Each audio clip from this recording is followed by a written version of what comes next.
نزل في الأسواق قريبا كراسي للأشخاص الذين يصلون وهم جلوس في المساجد على هذه الكراسي.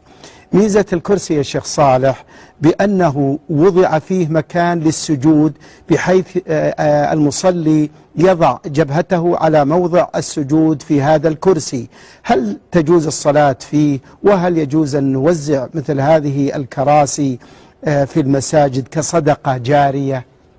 لا يجوز هذا إذا لم يتمكن من السجود على الأرض أو على الفراش بجبهته وأنفه، فإنه لا يسجد على شيء مرتفع، لأن النبي صلى الله عليه وسلم زار مريضا ووجد عنده وسادة يسجد عليها، فأخذ الوسادة ورماها صلى الله عليه وسلم، وقال عليه الصلاة والسلام: صلي قائما فإن لم تستطع فقاعدا، فإن لم تستطع فعلى جنب.